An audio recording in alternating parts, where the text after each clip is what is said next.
They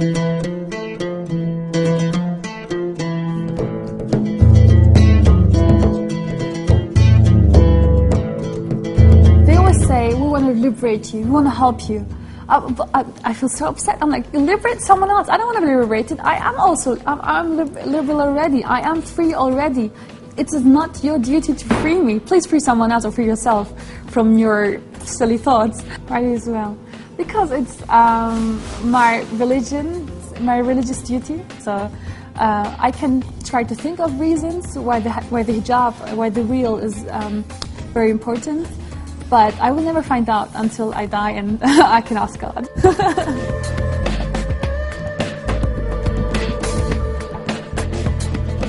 Islamophobia is an issue, but some people still do not want to see this as an issue because for them they think their whole argument bases on, well, there are some problems in Islam and this is why we are against it. It's not because we're racist, it's not because we don't like the other or we would be xenophobic. It's only because we have intellectual issues with this religion. But that's not the issue. It's basically being racist. It's a new form of racism and it should be discussed more openly. My name is Kibra Nice.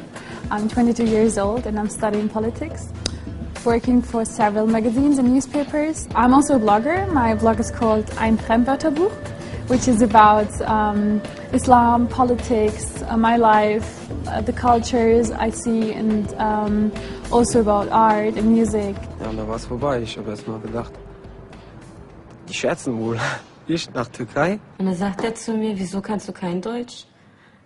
And he said, hey, hello. The reason why I started blogging was that happened 3 years ago when I first experienced discrimination. It was very unexpected because until then I had experienced discrimination, but not in an open way. It was the first time that someone, and it was a very posh and rich woman, who openly discriminated me on like the street and no reason. She didn't even know me and there was no relationship we had. So I was very shocked and I understood that if I want to change the perception of Muslims in society, I do have to create my own platform. I do have to give an insight how a Muslim lives in Germany. Basically, I like everything that is from a different culture.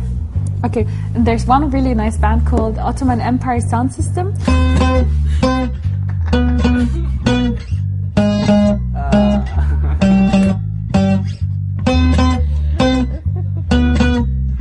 Because people perceive Muslims as one, we are reduced on one identity. So people feel very oppressed in their identities. They are forced into one single group. Je suis musulman. Plutôt musulmane. Moi, c'est l'islam. J'ai grandi dans une famille musulmane. Mes deux parents sont musulmans. Je suis éduquée plutôt dans la tradition musulmane. So you would like me to say I am Muslim, so I can do it. I am Muslim. I think the question, are you Muslim?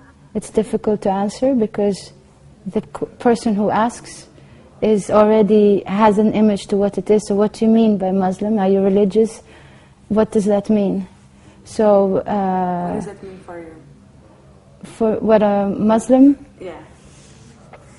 Oh, that's a big question. I think there are many meanings. But for me personally, I would believe that it's the teachings of Islam, which for me are full of peace and solidarity and loving your brother and your sister and taking care of the weak in society. That is for me the part that I like the most. And it's between you and God. And everything else, everybody else has nothing to do with it, so that's for me. But I know that definition is different for other people. Okay, thinking with your definition, are you Muslim? Yes, if it's these, yes, I would say so. Je suis arrivé en France le 9/9/2008. J'avais une culture un peu francophone, je lisais des trucs genre sur la culture française, le pays des Lumières, le pays des droits humains. Après ma venue ici, c'était un peu, j'étais choqué par l'image que j'avais et l'image réelle qu'il y a sur le terrain. Par exemple, quand je monte dans un RER, il y a toujours des personnes qui te regardent comme ça, comme un voleur. Tu viens de l'autre côté, tu es musulman, tu es raciste, tu es dangereux, enfin, il y a des images qui sont collées à des gens. Dans la société française, il y a beaucoup de clichés, il y a beaucoup d'images qui sont collées à nous, quoi. On n'a pas choisi ces images, mais elles sont là. On est toujours suspecté de quelque chose. Et surtout quand, par exemple, il y a un peu de barbe, ben je passe, pas systématiquement, mais une fois sur deux, il y a les douaniers qui m'arrêtent, qui me prennent dans une salle, il y a un interrogatoire, et puis on me fouille minutieusement. Voilà. Est-ce qu'il n'y a pas de bombe? Est-ce qu'il n'y a pas de drogue? Voilà. My family is originally from Turkey. My grandfather, he came here to work, and then my grandma and the children, my dad, they came here as well. My dad was 12 years old. And then my mom came to Germany when she married my dad. After 1973, basically, there has been no official way to immigrate to this country. So, for example, the whole debate on forced marriage, the whole debate on the veiled woman, the whole debate on the violence in Muslim communities against women has a lot to do with the fact that one of the ways to immigrate to this country is by family reunification. So the idea is you kind of scandalize the whole issue, and then you make this a problem for this community. So it means that the condition to them defend themselves and actually go to the police and so on is a very, very difficult thing to do, because they might lose their possibility to stay in this country. I think it's extremely important that we look at forced wearing of headscarves. I mean, let's be honest about this, and we do a lot of work on that. Just most recently in Chechnya, where women are harassed on the streets because they're not wearing a headscarf. That exact same problem works the other way around. For example, in Bavaria, there's a rule on religious dress, right? It says teachers cannot show any form of religious dress. However, an exception is made for Christian religion. So it's quite clearly discrimination. It's only meant really for Muslim dress. And the practice of that, and what happens is that we've spoken to some women who, lose their jobs. So they had to move country, they had to move state. What are these women going to do? You always say, okay, go and educate yourself, go and study, but if they don't have any opportunity to practice their jobs, you don't give any hope to them. So what they actually do is they do make these women fit into the stereotype of the typical Muslim women staying at home, not studying.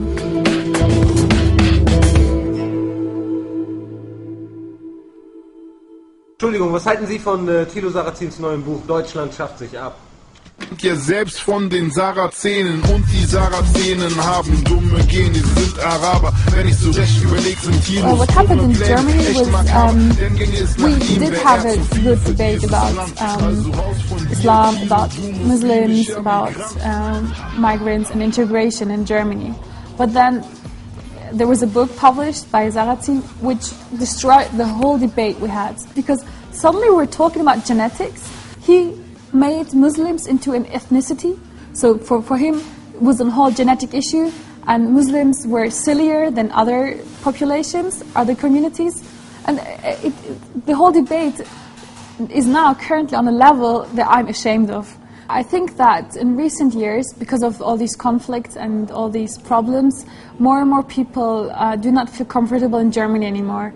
They feel dissociated, they feel isolated, and also there is the creation of the other. If you focus on something that is alien and that is not you and you can blame for everything, it is very easy to continue with your normal policy. I received an email by a very racist person, a Nazi, and it was a death threat. That was last week, and basically what he was saying is that history is going to repeat, and explaining the German psychology, and that this is how Germans are, that they apparently would always be silent until a point where they would just fight back and kill, and he was threatening to cut my throat. But I don't take it really serious, because I know it's not against me as a person, but rather me as a Muslim in general, so I don't think that he would ever do anything against me. History is kind of repeating. You should not be ashamed of what happened only, but also try to understand and try to learn from what happened. And so suddenly you've been a normal citizen in this country and suddenly you are made to someone different. You are labeled as a Muslim and this is your only identity.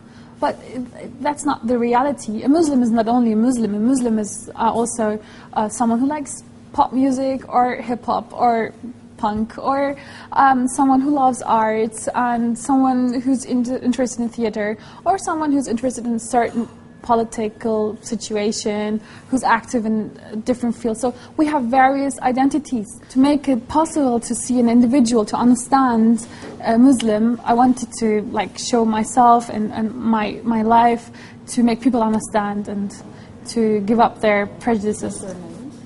My name is Kubra Yüce. Qu'est-ce que je fais dans la vie? Alors je suis venu pour étudier la physique fondamentale. Et c'était un peu difficile de le faire en Algérie. Mais تمتم في السيف بي. ايه سوا كده الحق معي طلع. Et maintenant je continue, je fais un doctorat de physique théorie. And then there's a band called Nur ad-Din Coexist. They mix classical Western music with Oriental music. It's very nice, very experimental. Moi, je suis musicienne. Je suis venue en France en 2007 pour continuer mes études. Lyrique, l'opéra. Surtout à Paris, il y a beaucoup de monde. Il y a beaucoup de monde et des premiers temps, moi je voyais des gens courir, ainsi de suite, pour aller au travail, pour aller chez eux. Je comprenais pas trop. Alors que chez moi, chez nous, on va doucement. La notion du temps, ça a pris une autre ampleur. J'ai voulu me spécialiser en sciences politiques. I grew up in Egypt. I'm German-Turkish. What I love most about being Turkish is havası ve yemeği. What I love most about being German is the language, die Sprache und die Freiheiten, die ich habe. I'm a research engineer. Dans la vie courante, à part l'informatique, à part le travail, à part les études de droit, je m'intéresse au militantisme, je m'intéresse aux droits humains, la défense des droits humains. Même si moi, dans mon cœur, je me sens française, même si je pense en français, même si j'aime la France, malgré tout, je sens que je n'ai pas la même histoire, que je n'ai pas la même éducation. Voilà. Et ça, on n'y peut rien. C'est-à-dire que moi, mes parents, ils ne viennent pas de Normandie, voilà, d'un père minier, etc. Moi, mon père, il vient d'un petit village d'Algérie, c'était des paysans, c'était des traditions autres. J'aime beaucoup la vie en France. Il y a, comment dirais-je, j'ai connu une effervescence intellectuelle que j'aurais pas pu connaître si j'étais restée au Maroc. Il y a un champ de liberté assez large. Des bibliothèques et des librairies très riches, une vie intellectuelle très riche, et c'est ce qui m'attrait le plus en fait. I like music from Buena Vista Social Club.